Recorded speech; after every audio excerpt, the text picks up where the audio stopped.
Assalamualaikum warahmatullahi wabarakatuh. Selamat datang di ruang kolaborasi presentasi modul 1.4 Budaya Positif CGP Angkatan 7 kelas 33 dari Kabupaten Bojonegoro. 1. Fasilitator kami yaitu Ibu Dr. Diah Ayundawati MPD. 2. Pengajar praktik Bapak Abdul Haris Rafiki SPD. 3. Pengajar praktik Bapak Sutikno SPD SD. Sedangkan kelas 33 adalah Bapak Sugeng Ariwibowo, Ibu Endang Rutin, Ibu Istianati Husna, Ibu Eni Mustafidah, Ibu Tuti Rahayu, Bapak Anjar Raharjo, Ibu Wiwi Hartini, Ibu Eka Yuliana, Ibu Indriana Kurniawati, Ibu Lili Sri Wahyuning. Kasus 1. Guru matematika dan wali kelas 3 Ibu Santi sakit sehingga tidak dapat masuk dan mengajar. Akhirnya dicarikan guru pengganti, Ibu Eni. Ibu Eni baru 2 tahun menjadi guru SMP. Beberapa murid perempuan, Vivi dan Natali, mengetahui hal ini dan mulai menggunakan kesempatan dan bersikap seenaknya, tertawa dan tidak mengindahkan kehadiran Ibu Eni. Ibu Eni mencoba menyapa Vivi dan Natali dengan ramah sambil mengingatkan mereka untuk tetap fokus pada pengerjaan tugas. Ayolah, tugasnya dikerjakan. Nanti ibu ditegur bapak kepala sekolah kalau kalian tidak kerjakan tugas. Tolong bantu ibu ya. Namun Vivi dan Natali malah jadi tertawa. Ah ibu, santai saja bu. Mereka tetap tidak mengerjakan tugas dan malah mengobrol.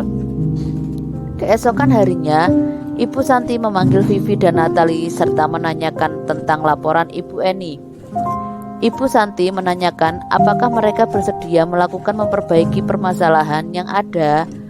Vivi dan Natali sempat ragu-ragu dan membela diri, namun pada akhirnya mengatakan akan meminta maaf. Ibu Eni menanggapi bahwa tindakan itu boleh saja dilakukan bila mereka sungguh-sungguh ingin meminta maaf. Namun Ibu Santi menanyakan kembali apa yang mereka bisa lakukan untuk menggantikan rasa tidak dihormati Ibu Eni. Baik Vivi maupun Natali mengakui bahwa perilaku mereka tidak sesuai dengan keyakinan kelas. Ibu Santi melanjutkan kembali apa yang akan mereka lakukan untuk memperbaiki masalah. Apakah ada gagasan? Setelah berpikir sejenak, Natali dan Vivi mengusulkan bagaimana kalau mereka mengadakan sebuah diskusi kelompok dengan teman-teman sekelasnya. Tema yang mereka pilih adalah penerapan keyakinan kelas, terutama tentang saling menghormati dan bagaimana penerapannya di kehidupan sehari-hari di sekolah. Usulan kedua adalah mengirim email kepada Ibu Eni tentang gagasan mereka tersebut. Mereka pun memberitahu Ibu Eni bahwa mereka telah memberitahu kepala sekolah, Pak Hasan, bila lain waktu ada ketiadaan guru, maka mereka akan mengusulkan Ibu Eni sebagai guru pengganti. Dalam kasus tersebut, langkah-langkah restitusi apa saja yang sudah dijalankan oleh Ibu Santi? Langkah-langkah restitusi Ibu Santi yaitu 1. Validasi tindakan yang salah, yaitu Ibu Santi menanggapi bahwa tindakan itu boleh saja dilakukan bila mereka sungguh-sungguh ingin meminta maaf. 2. Menayangkan keyakinan, yaitu Ibu Santi melanjutkan kembali apa yang akan mereka lakukan untuk memperbaiki masalah. Apakah ada gagasan? Langkah restitusi Vivi dan Natali. Restitusi 1. Kami setuju karena mereka mengusulkan untuk mengadakan diskusi kelompok dengan teman-teman sekelasnya tentang keyakinan kelas dan bagaimana penerapannya di sekolah. Restitusi 2. Kami kurang setuju dengan langkah mereka yang mengirimkan email kepada Ibu Eni tentang gagasan mereka tersebut. karena langkah mereka kurang menghormati Ibu Eni. Posisi yang diambil Ibu Eni. Posisi kontrol yang diambil oleh Ibu Eni adalah sebagai teman. Ditunjukkan dengan mengontrol murid dengan kalimat persuasi, yaitu Ibu Eni mencoba menyapa Vivi dan Natali dengan ramah, sambil mengingatkan mereka untuk tetap fokus pada pengerjaan tugas. Ayolah, tugasnya dikerjakan. Sikap Pak Hasan sebagai kepala sekolah. Yang pertama yaitu mengapresiasi langkah Ibu Santi yang telah menyelesaikan masalah dengan murid dengan menerapkan segitiga restitusi. Yang kedua, melakukan sosialisasi melalui briefing tentang model penyelesaian masalah dengan menggunakan metode segitiga restitusi. Pada kasus 2 yaitu kasus Sabrina. Sabrina hari ini bangun terlambat dan terburu-buru sampai di sekolah. Dia pun akhirnya sampai di gerbang sekolah, tapi baru menyadari kalau dia tidak menggunakan sepatu berwarna hitam seperti yang tertera di peraturan sekolah. Di depan pintu kelas, Pak Lukman memperhatikan sepatu Sabrina yang berwarna coklat. Sabrina berusaha menjelaskan bahwa dia terburu-buru dan salah mengenakan sepatu. Pak Lukman menanyakan kepada Sabrina apa peraturan sekolah tentang seragam dan warna sepatu. Sabrina menjawab sudah mengetahui sepatu harus berwarna hitam, namun terburu-buru dan salah mengenakan sepatu. Selain tidak mungkin kembali pulang karena rumahnya jauh sekali, Pak Lukman tetap bersikeras pada peraturan yang berlaku dan mengatakan, ya sudah, kamu sudah melanggar peraturan sekolah. Kamu salah, kamu terlambat, salah pula warna sepatunya. Segera buka sepatumu kalau tidak bisa mengenakan warna sepatu sesuai dengan peraturan. Sabrina meminta maaf dan memohon kembali kepada Pak Lukman agar dapat tetap mengenakan sepatu dan berjanji tidak akan mengulangi kesalahannya. Namun Pak Lukman tidak mau tahu. Tidak, kamu telah melanggar peraturan sekolah. Kalau tidak sanggup ambil sepatu di rumah atau antarkan sepatu ke sekolah, ya sudah, kamu tidak usah bersepatu saja seharian di sekolah. Sekarang copot sepatumu dan silahkan belajar tanpa sepatu seharian. Sabrina pun dengan berat hati mencopot sepatunya dan memberikannya kepada Pak Lukman. Seharian, dia tidak berani berkeliling sekolah karena malu dan lebih banyak berdiam diri di kelas tanpa alas sepatu. Dalam kasus di atas, sikap posisi apakah yang diambil oleh Bapak Lukman? Jelaskan, apakah indikatornya? Pak Lukman mengambil posisi penghukum. Keputusan Pak Lukman adalah tindakan yang negatif, yaitu dengan menghukum Sabrina untuk tidak memakai sepatu seharian.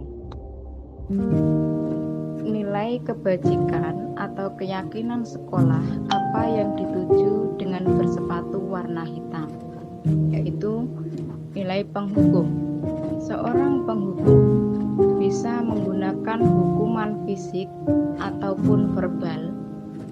Orang-orang yang menjalankan posisi, bila Pak Lukman mengambil posisi seorang manajer, apa yang akan dikatakannya?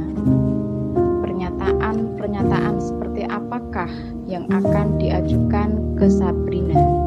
Jelaskan.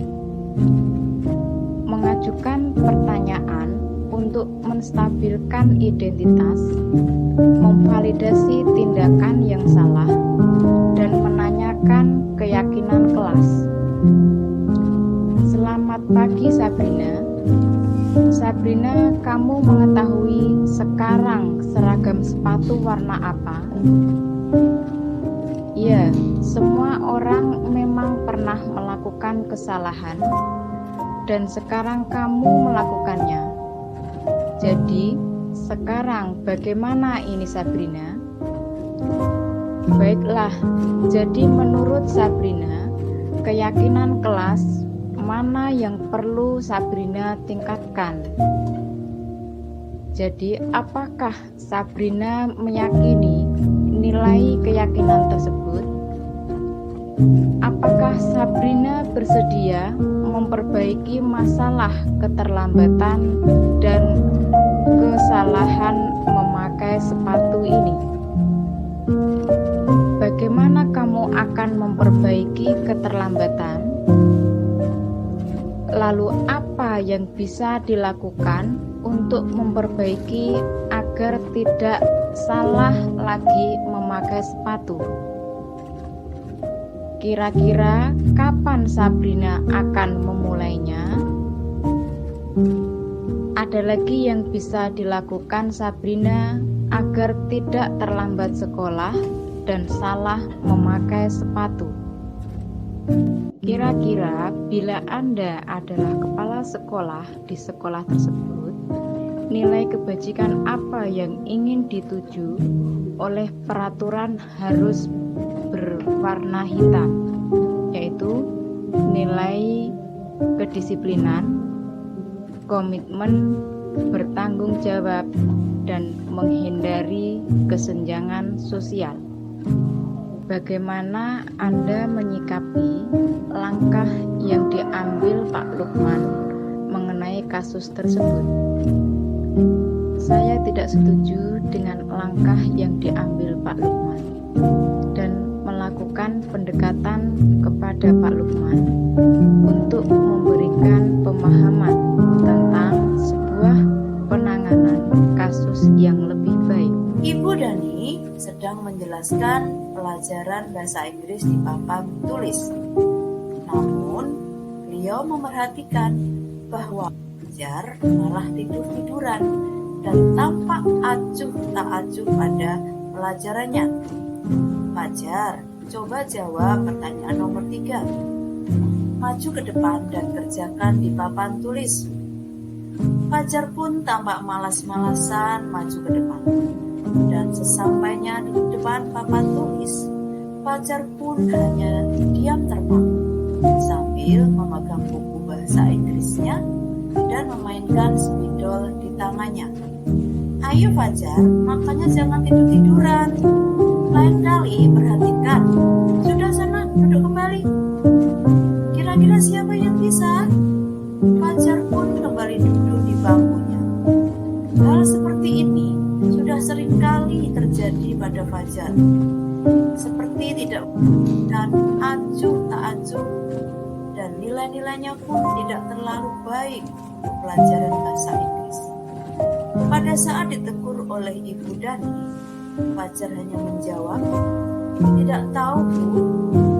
Ibu Dani pun menjawab lirih, "Gimana kamu Fajar? Kamu tidak kasihan sama ibu ya? Ibu sudah capek-capek mengajarkan kamu. Tidak kasihan sama ibu." Dan Fajar pun diam membisu. Nah, itulah kasus Fajar yang dialami oleh Ibu Dani. Fajar yang hanya bermalas-malasan sambil tidur-tiduran di dalam kelas. Nah, timbul pertanyaan dari kasus berikut. Yaitu pertanyaannya, posisi kontrol apa yang diambil oleh Ibu Dani dalam pendekatannya kepada Fajar? Yang kedua, membaca sikap Fajar. Kira-kira kebutuhan apa yang diperlukan oleh Fajar? Selanjutnya, bila mana Ibu Dani mengambil posisi pemantau, apa yang akan dilakukan atau dikatakan olehnya? Pertanyaan-pertanyaan seperti apa yang akan diajukan? Jelaskan. Yang selanjutnya, apabila Anda adalah kepala sekolah di sekolah Fajar dan mengetahui hal ini, bagaimana tindak lanjut yang Anda lakukan? Selanjutnya adalah kita mencoba memecahkan. Yang pertama adalah posisi kontrol apa yang diambil oleh Ibu Dani dalam pendekatannya kepada Fajar. Nah, di sini adalah kelompok kami memilih membuat orang merasa bersalah. Nah, pada saat itu Ibu Dani Fajar atau bertanya kepada Fajar dengan suara yang lirih dan lembut. Gimana sih Fajar? Kamu gak kasihan ya sama ibu? Ibu sudah capek mengajarkan kamu. Gak kasihan sama ibu? Itulah jawaban Budani. Itulah pernyataan Budani kepada Fajar yang malas-malasan dan tidur-tiduran di dalam kelas. Selanjutnya, kebutuhan apa yang diperlukan oleh Fajar? Identifikasi sikap Fajar yang tampak tidur-tiduran ketika Budani mengajar dan malas-malasan ketika disuruh maju ke depan dan menunjukkan bahwa Fajar merasa tidak senang, sehingga tidak merespon pelajaran yang dilakukan oleh Budani.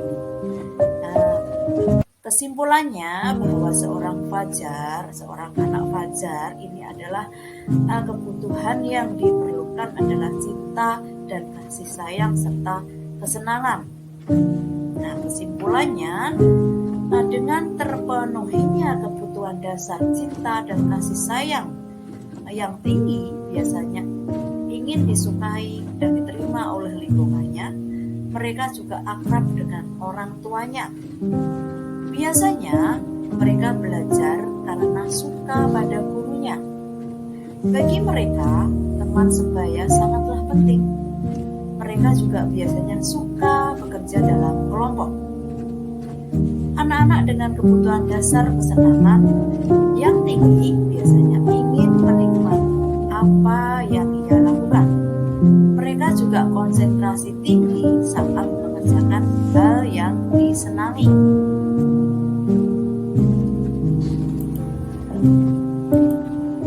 Selanjutnya, pertanyaan nomor 3 kami berusaha menjawab dari kelompok kami.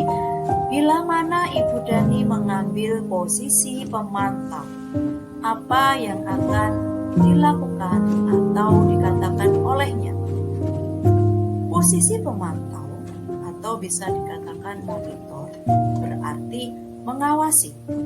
Pada saat kita mengawasi, kita bertanggung jawab atas perilaku orang-orang yang kita awasi.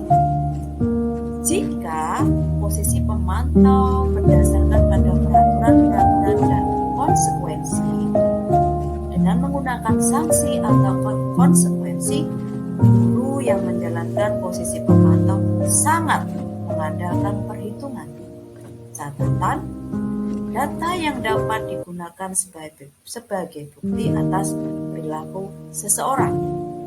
Posisi ini akan menggunakan stiker, slip, catatan, atau daftar cek. Selanjutnya, yang dilakukan Budani sebagai pemantau. Yang pertama, Budani akan membuat catatan dalam jurnal sebagai bukti otentik perkembangan belajar Fajar. Yang kedua, mengajukan pertanyaan Fajar. Ibu lihat kamu tidak memerhatikan pelajaran ini dan kurang semangat dalam belajar. Itu pertanyaan dari Budani yang akan diajukan kepada murid yang bernama Fajar. Yang ketiga, membuat kesepakatan peraturan untuk mata pelajaran khususnya bahasa Inggris bersama siswa berkaitan keaktifan belajar serta konsekuensi yang diterima apabila tidak sesuai dengan peraturan. Kasus 4. Anto dan Dino sedang bermain bersama di lapangan basket dan tiba-tiba terlibat dalam sebuah pertengkaran adu mulut. Dino pun menjadi emosi dan mengadakan kontak fisik, menarik kemeja Anto dengan kasar, sampai 3 kancingnya terlepas. Pada saat itu, guru piket langsung melerai mereka dan membawa mereka ke ruang kepala sekolah. Ibu Suti sebagai kepala sekolah berupaya menenangkan keduanya, terutama Dino. Dino, sepertinya kamu saat ini sedang marah sekali. Mendengar itu, Dino pun mengalir bercerita tentang kekesalan hatinya. Ibu Suti pun melanjutkan bahwa membuat kesalahan adalah hal yang manusiawi dan bahwa mempertahankan diri adalah hal yang penting, namun meminta Dino memikirkan cara lain yang mungkin lebih efektif. Karena saat ini Dino berada di ruang kepala sekolah. Dino berpikir sejenak, namun menjawab, "Wah, tidak tahu Bu, saya lem kembali mungkin ya Bu." Ibu Suti berpikir sebentar dan menanggapi, "Kalau dilem akan mudah terlepas kembali Dino." Ibu Suti melanjutkan bertanya tentang keyakinan sekolah yang disepakati, serta apakah Dino bersedia memperbaiki kesalahan yang telah dilakukan terhadap Anto. Dino pun akhirnya perlahan mengangguk. Kemudian Ibu Suti balik bertanya kepada Anto, hal apa yang bisa dilakukan Dino untuk memperbaiki masalah. Anto menjawab, "Saya perlu kancing saya diperbaiki Bu. Ibu saya akan sangat marah kalau melihat kancing ibu saya sampai bertiga kancing begini." Ibu Suti pun kembali bertanya ke Dino, apakah yang akan dia lakukan untuk menggantikan 3 kancing Anto yang terlepas? "Bagaimana kalau kamu menjahitkan saja? Bersediakah kamu?" Dino tampak ragu-ragu dan menanggapi, "Menjahit? Mana saya tahu bagaimana menjahit Bu." Ibu Suti meneruskan, "Apakah kamu bersedia belajar menjahit?" Dino berpikir sejenak, memandang ke meja Anto dan menanggapi, "Yang mengajari saya siapa Bu?" Dengan cepat Ibu Suti menjawab, "Pak Irfan, guru tata busana." Dino kembali diam sejenak, memandang ke meja Anto yang tanpa kancing. Akhirnya Dino mengangguk tanda menyetujui, dan sepanjang siang itu Dino belajar menjahit dan memperbaiki kemeja Anto. Terakhir kali terlihat kedua anak laki-laki tersebut, Dino dan Anto, pada jam pulang sekolah. Mereka sudah bercengkerama dan bersenda gurau kembali. Pertanyaan pertama, posisi kontrol apa yang telah dipraktekkan oleh kepala sekolah Ibu Suti? Hal-hal apa saja yang dilakukannya sehingga Anda berkesimpulan demikian? Posisi kontrol Ibu Suti adalah manajer. Terlihat dari Ibu Suti menanyakan tentang keyakinan sekolah yang telah disepakati. Kemudian meminta Dino memperbaiki kesalahan yang telah dilakukan terhadap Anto. Di samping itu, Ibu Suti mengajak untuk menganalisis kebutuhan Anto, yaitu menjahit kembali 3 kancing kemeja yang terlepas. Dari kebutuhan itu, Ibu Suti memberikan tanggung jawab memperbaiki kesalahannya sekaligus memberikan pengalaman belajar baru kepada Dino untuk belajar menjahit dan memperbaiki kemeja Anto. Ibu Suti juga membuat hubungan mereka lebih harmonis dari sebelumnya. Dalam kasus tersebut, bagaimana Dino dikuatkan? Bagaimana Anto dikuatkan oleh Ibu Suti? Dino dikuatkan kepada keyakinan sekolah yang telah disepakati, yaitu saling menghormati. Karakter Dino dikuatkan setelah dia diberikan tanggung jawab memperbaiki kesalahannya. Yang mengaitkan ke keyakinan yang lebih tinggi adalah Ibu Suti. Ibu Suti mengaitkan keyakinan Dino pada keyakinan yang lebih tinggi, yaitu bertanggung jawab. Anto dikuatkan Ibu Suti melalui Dino, dan Dino puas karena kebutuhannya terpenuhi. Hal ini terlihat dari kedua anak tersebut pada jam pulang sekolah sudah bercengkerama dan bersenda gurau kembali. Pertanyaan ketiga, kira-kira nilai kebajikan apa yang dituju dalam kasus tersebut? Jelaskan. Nilai kebajikan yang dituju: rasa hormat,